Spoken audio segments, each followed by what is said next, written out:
The wind howled across the dusty plains of Colorado Territory as Beatrice Rowland stood on her porch, staring at the letter clutched in her trembling hands.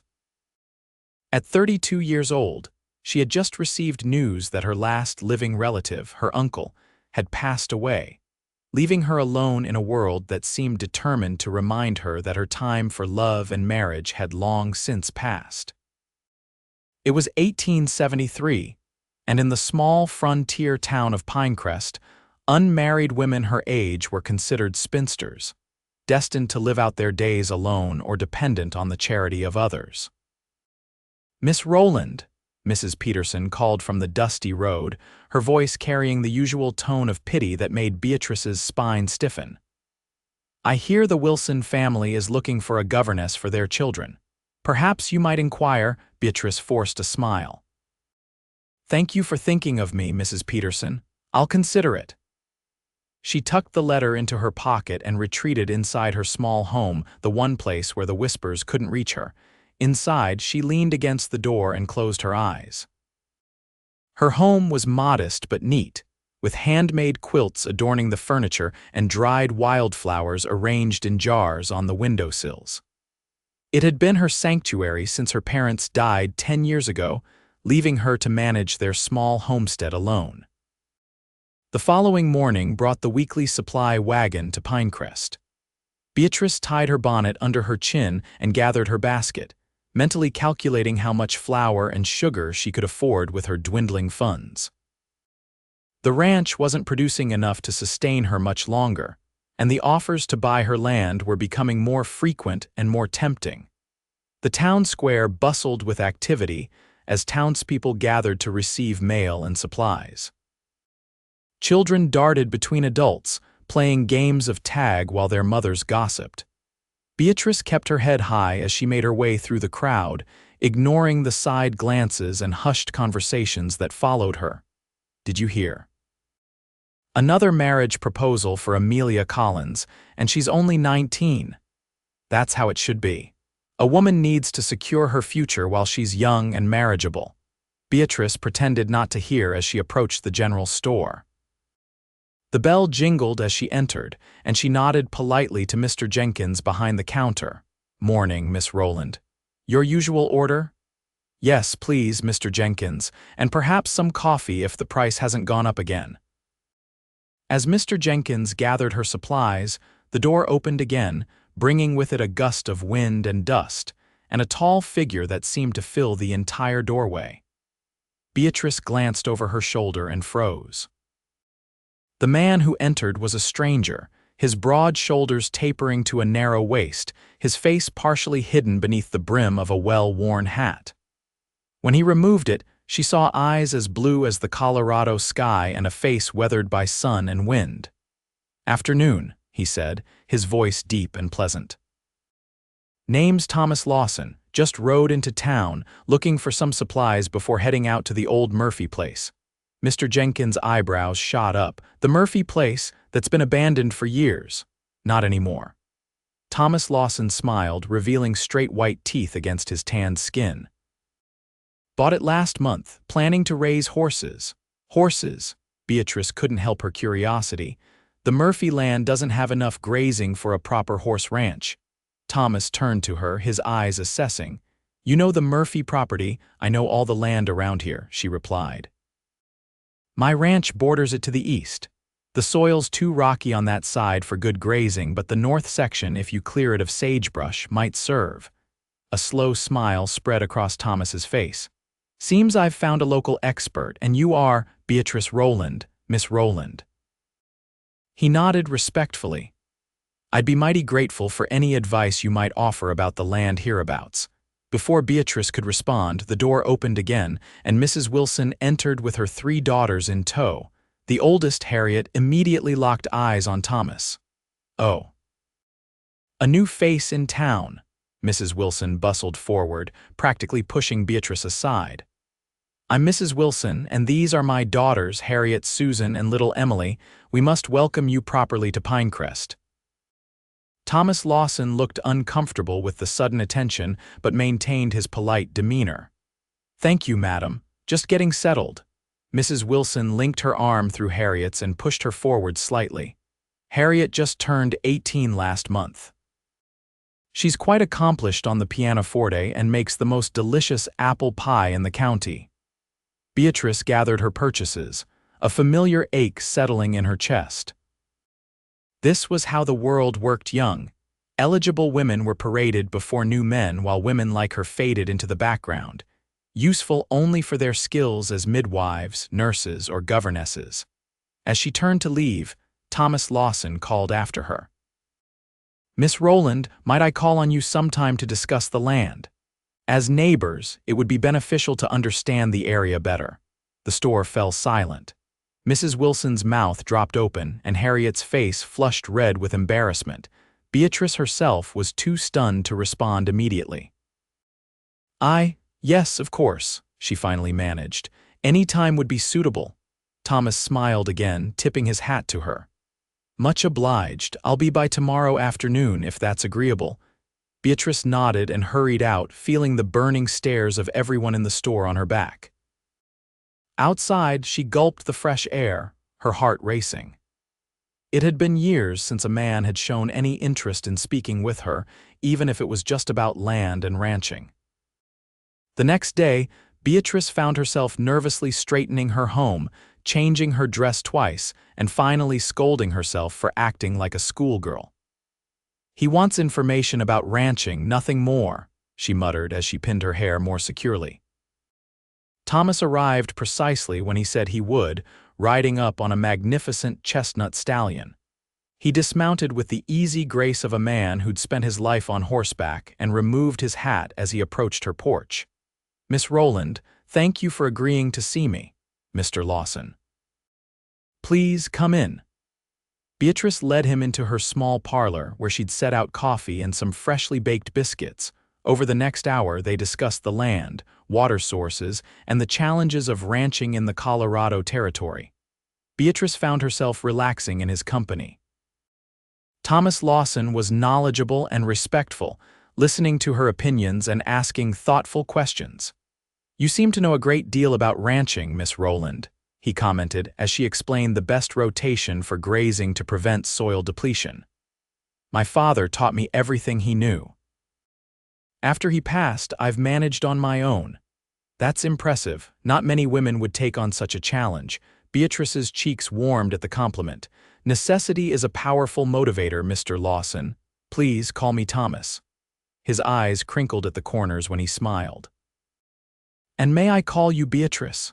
The familiarity should have shocked her, but instead it felt natural. "Yes, you may." Their conversation continued until the sun began to set, casting long shadows across the room. Thomas rose reluctantly to leave. "I've taken up your entire afternoon," he said apologetically. "It was no trouble. It's been nice to have company." As Thomas prepared to mount his horse, he turned back to her. "Would you be willing to show me the north section of my property tomorrow?" "The area you mentioned might be good for grazing after clearing." Beatrice hesitated only briefly. "I could do that. Morning would be best, before the heat of the day." "I'll be here at sunrise," he promised, and with a tip of his hat he rode away. That night, Beatrice lay awake, trying to understand the strange fluttering in her chest. It had been so long since she'd felt anything like this, a mixture of anticipation and fear. Thomas Lawson was likely just being neighborly, seeking her expertise, nothing more. But the next morning, when he arrived with an extra horse saddled and ready for her, his smile warm in the golden light of dawn, she couldn't help but wonder if perhaps there was something more brewing between them. They rode out together, crossing Beatrice's land and into what was now Thomas's property. She pointed out landmarks, water sources, and the best areas for building shelters for the horses. Thomas listened attentively, asking questions and sharing his own ideas. "You plan to breed quarter horses?" Beatrice asked as they dismounted near a clear stream to let the horses drink. "Yes, there's good money in it, especially with the army always needing strong mounts." Thomas knelt by the stream, splashing water on his face. "I've been working with horses all my life, first on my family's ranch in Texas, then as a cavalry man during the war." You fought in the war. Beatrice hadn't considered that he might be a veteran. Thomas nodded, his expression sobering. 3 years with the Union cavalry. Saw things no man should see. He shook his head as if to clear away the memories. Afterward, I worked as a horse trainer in various places, saving my money until I could buy my own land. And you chose Colorado. I like the mountains. He smiled again, the darkness lifting from his eyes. And now I'm finding I like the company too. Beatrice felt her cheeks warm again and she turned away to adjust her horse's saddle. We should head back soon. There's a storm brewing. She pointed to the dark clouds gathering over the mountains. They rode back faster than they'd come, the wind picking up and bringing with it the scent of rain. They were still a mile from Beatrice's house when the sky opened up, pelting them with cold rain. This way. Beatrice called over the wind, leading Thomas toward an old line shack her father had built years ago. They reached it just as lightning cracked across the sky, followed immediately by a deafening roll of thunder. Inside, the small cabin was dusty but dry. Beatrice quickly found the old tinderbox her father had always kept there and managed to light a small fire in the stone fireplace. Thomas secured the horses under the lean-to attached to the cabin.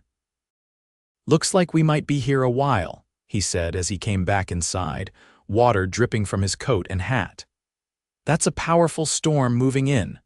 Beatrice nodded, trying not to think about how improper their situation was alone together in a remote cabin. But the alternative was riding through a dangerous thunderstorm. Thomas seemed to read her thoughts. "I give you my word as a gentleman, Miss Rowland. Your reputation is safe with me." "Thank you," she said softly, warming her hands by the small fire. "And please, it's Beatrice, remember." He smiled and removed his wet coat, hanging it near the fire to dry. "Beatrice."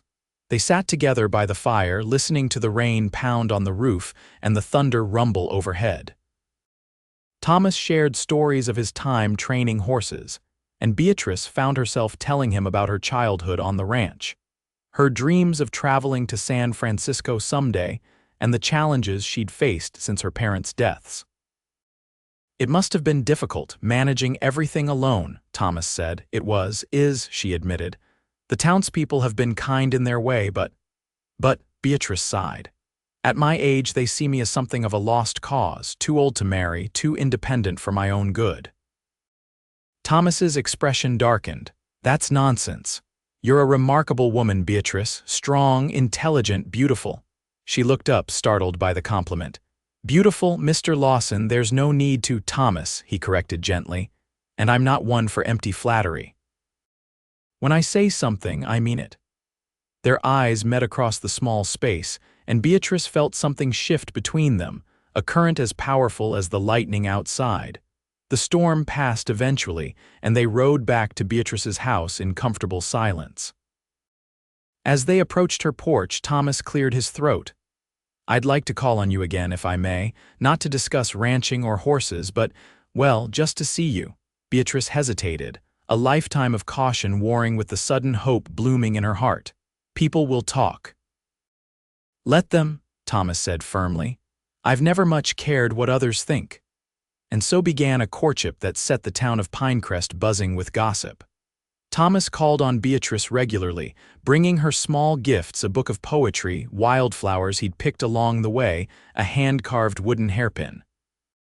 They rode together, exploring the countryside, and sometimes simply sat on her porch in the evenings, talking until the stars emerged.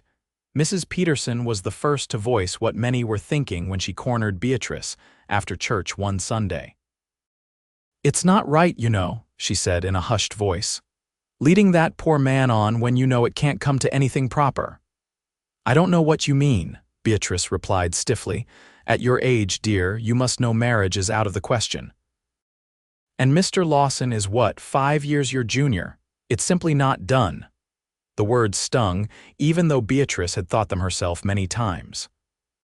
Thomas was indeed younger, 27 to her 32, and while 5 years was nothing for a couple in their later years, for a woman past her prime marrying a man still in his, it was considered scandalous. That evening, when Thomas came to call, Beatrice was subdued.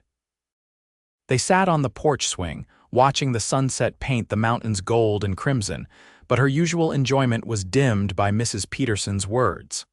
"Something's troubling you," Thomas observed, taking her hand gently in his. "Will you tell me what it is?" Beatrice took a deep breath. "People are talking, Thomas, about us, about the impropriety of our friendship. Is that all?" He seemed relieved. "People always talk, Beatrice. It doesn't matter." "It matters when they're right," she said quietly, pulling her hand away. "I'm 32 years old, Thomas. 5 years older than you. In the eyes of society, I'm a spinster, past the age for marriage and children. You're still young with your life ahead of you. You should be courting someone like Harriet Wilson." Thomas's expression hardened. "Is that what you think of me? That I'm so shallow I'd let a few years and the wagging tongues of gossips dictate who I care for? It's not about shallowness. It's about reality." Beatrice stood, wrapping her shawl tighter around her shoulders. "You deserve a young wife who can give you children, who won't be the subject of whispers and jokes." Thomas stood as well, his eyes intense. "What I deserve is to choose my own path, with the woman I've come to admire and care for. Age is just a number, Beatrice. My mother was older than my father, and they had the happiest marriage I've ever witnessed."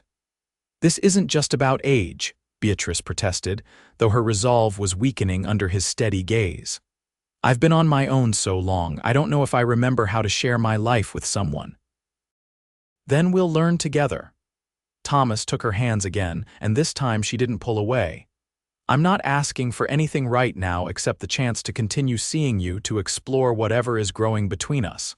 Can you give us that chance?" Beatrice looked into his eyes, so earnest and full of something that looked remarkably like love, and found herself nodding. "Yes, I can try." As summer turned to fall, their relationship deepened. Thomas's ranch began to take shape, with new fences, a proper barn, and a small herd of quality mares. He hired 2 ranch hands to help with the work, and word began to spread about the quality of his stock. Beatrice found herself smiling more, singing as she went about her chores, looking forward to each visit with an anticipation that made her feel young again. The gossip continued, of course, but she found it easier to ignore with Thomas's steadfast presence beside her. One crisp October day, Thomas invited Beatrice to a harvest dance being held in town. She hesitated, knowing their appearance together at such a public event would fuel even more talk, but his eagerness was infectious. "I want to dance with you under the stars," he said, his eyes twinkling. "And I want everyone to see how proud I am to be with the most beautiful woman in Colorado territory." Beatrice wore her best dress, a deep blue that brought out the gold in her hair and eyes. When Thomas arrived to escort her, his appreciative gaze made her blush like a girl at her first dance. The town square had been transformed with lanterns hanging from trees, trestle tables laden with food, and a small band playing lively tunes. People stared as Thomas and Beatrice arrived together, but Thomas either didn't notice or didn't care, proudly escorting her to the dance area. "May I have this dance, Miss Rowland?" he asked formally, bowing slightly with a playful smile. "You may, Mr. Lawson," she replied, taking his hand.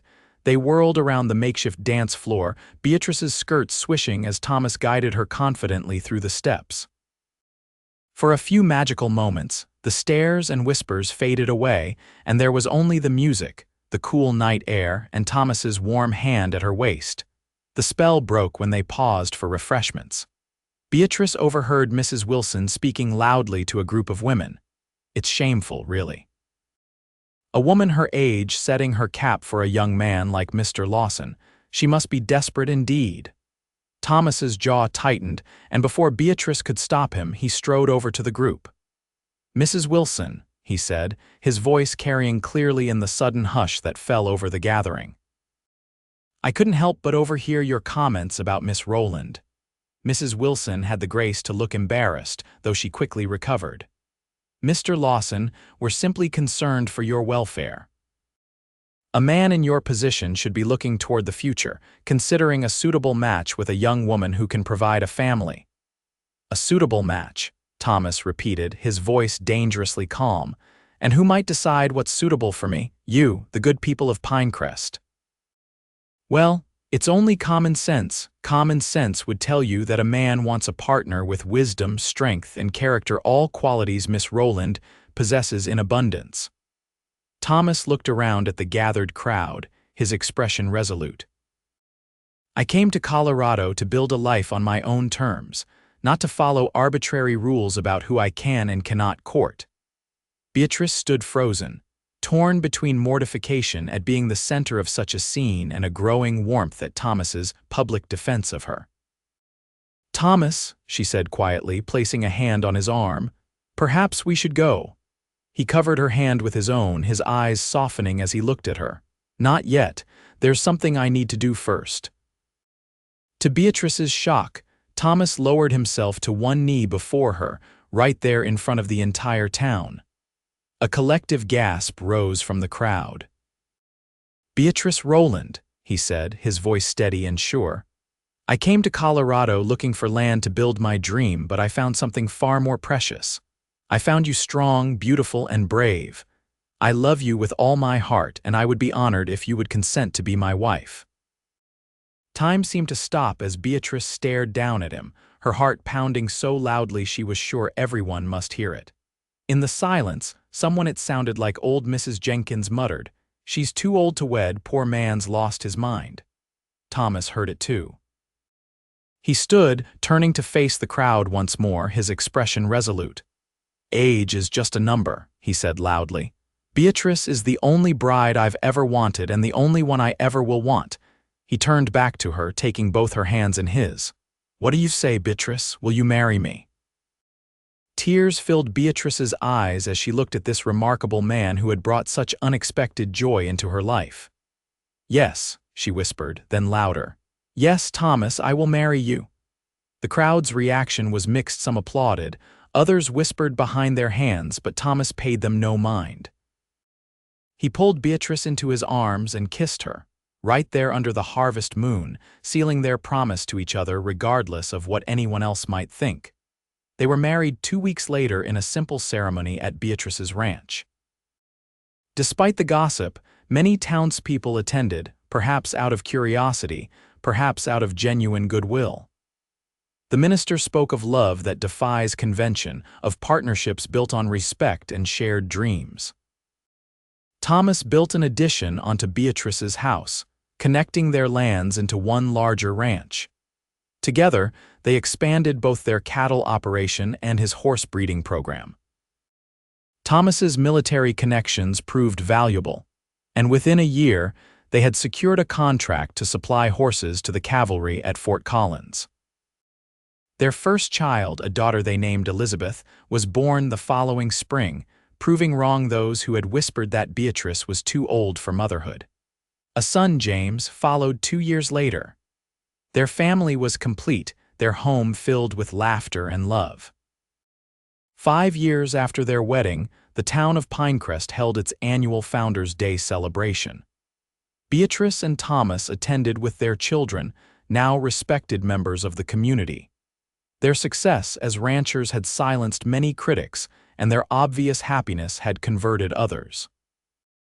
As they sat together watching the fireworks, Elizabeth and James dozing on a blanket beside them, Mrs. Peterson approached, looking somewhat abashed. Mrs. Lawson, she said formally, I owe you an apology. I was among those who doubted the wisdom of your match with Mr. Lawson. I see now how wrong we all were. Beatrice smiled, feeling Thomas's arm tighten around her shoulders. There's no need for apologies, Mrs. Peterson. We found our happiness despite the doubts, and that's all that matters.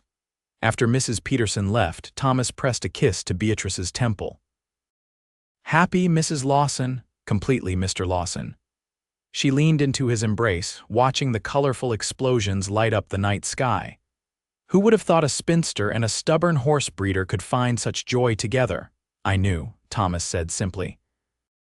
From the moment I saw you in that general store, standing tall despite the whispers, I knew you were the woman I'd been looking for all my life." Beatrice turned her face up to his, marveling at how love could transform a life, how it could make the opinions of others fade into insignificance. "I love you, Thomas Lawson. And I love you, Beatrice Lawson, age and all." He kissed her tenderly as another burst of fireworks illuminated the sky, casting them in a glow of gold and crimson, a fitting backdrop for a love that had defied convention and bloomed against all odds in the wild heart of the Colorado frontier. As the years passed, their ranch prospered, becoming one of the most successful operations in the territory. Their children grew strong and capable, learning the business from both parents. Beatrice, once pitied as a spinster too old to wed, was now respected as a shrewd businesswoman and loving mother. Thomas, who had once been warned against marrying an older woman, would tell anyone who would listen that marrying Beatrice was the wisest decision he'd ever made. On their 20th anniversary, they hosted a grand celebration at their ranch, inviting the entire town. Under a canopy of stars, with their now grown children and a growing brood of grandchildren around them, Thomas raised a glass to Beatrice. "To my beautiful wife," he said, his voice still strong though now touched with silver at the temples, "who taught me that love knows no boundaries of age or convention. I thank God every day that I found you." Beatrice, her own hair now streaked with gray but her eyes still bright with love, raised her glass in return. "And to my husband, who was brave enough to follow his heart when others counseled against it, you've made these 20 years the happiest of my life." As they danced under the stars, just as they had at that harvest dance so many years ago, Thomas whispered in her ear, "Remember what Mrs. Jenkins said at the dance, that you were too old to wed." Beatrice laughed softly. "And you smiled and said I was the only bride you ever wanted." "Best words I ever spoke," Thomas said, pulling her closer. "And truer now than they were then." In the glow of lantern light, surrounded by the family and life they had built together, Beatrice Rowland Lawson knew that some loves are worth every whisper, every doubt, every obstacle. Some loves transcend the narrow boundaries of convention and bloom into something rare and beautiful, like wildflowers after rain in the vast, untamed wilderness of the West.